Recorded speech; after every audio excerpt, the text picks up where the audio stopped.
Hey guys, it's Tom from Virta Health, and today I want to talk about a ketogenic diet and type 2 diabetes and the whole reason why I kind of got into it so much. If someone has gluten intolerance and you take wheat and other gluten-containing foods out of their diet, they get better. So let's think of type 2 diabetes as carbohydrate intolerance. It's a food intolerance.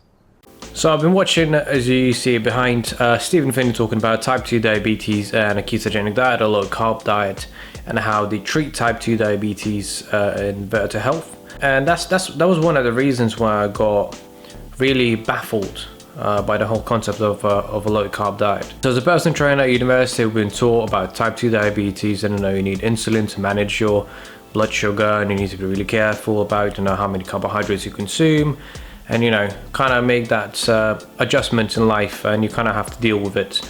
It's almost like you can't treat it, you have to just manage it. There's so many complications of type 2 diabetes, cause such discomfort for people in life. Another thing when it comes to type 2 diabetes, you always think of a standard diet, what we've been taught to eat, carbohydrates, fats, proteins, and the ratios of it. And most of the time carbohydrates are quite high, 50-60%, the rest of it is fats and proteins. So it never came across my mind that you can just get rid of the carbs in your diet. So as I was listening to Stephen Phinney in the background, I really like the example they used, same as Jason Fung and some of the seminars he did. They look at type 2 diabetes as not a disease, but as a food intolerance or carbohydrate intolerance. Pushed me back into this thing. He said, the thing we have to focus on, this exercise performance stuff is really neat, but if you want to save lives and save money, we got to do something about type 2 diabetes. So let's regard it not as a disease, but as a food intolerance. And I really like the example of, if you're gluten intolerant, you eliminate gluten from your diet. If you're lactose intolerant, you just don't eat lactose and eliminate lactose from your diet. And if you're carbohydrate intolerant, you should get rid of carbohydrates from your diet, right? And you kind of never thought of that, in that way, because we've been taught, carbohydrates are essential, you need to eat carbs to get big, for the muscles, for your brain to function. And that's another big thing when I thought about it before, is like, what about your brain? You can't eliminate carbohydrates because it's so important. And one of my projects was at university, looking at, how many calories it consumes, the brain, it's one of the, most calorie demanding organ in a human body. And then obviously that's been, proven wrong. The brain can't run on ketones. And there's so much more new research, and that got me thinking, well, yeah, if type 2 diabetes, we can't process carbohydrates, we take extra insulin to manage type 2 diabetes and get our carbs down, but what if we just don't consume any carbohydrates?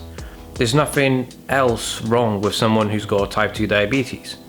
If you don't consume carbs, you don't need insulin. And that seems to be the main issue. You don't need to eat gluten to survive. Those Inuit had never had any corn or wheat or barley or oats in their whole lives. They managed to live and survive as a culture for 1,800 years in the modern Inuit in the Arctic. So that got me thinking, so why don't we just try it? What else is there to learn about low carb diet? And obviously there's a lot more now we're looking at research that's looking into cancer research. Epilepsy has been there for years, Charlie Foundation.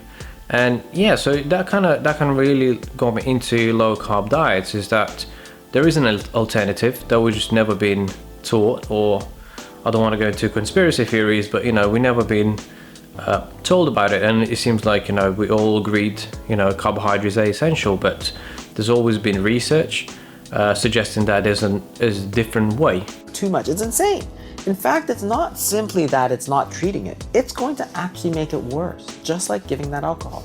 You have a disease which is characterized by too much insulin. You're giving more insulin. You're not making it better. You're actually making it worse. If you know someone who's type 2 diabetic, please show them the video, not necessarily this one, but guide them to Stephen Phinney, Jason Fung. Please let them educate and show them that there's a different way, there's another way, there's an alternative to live a life.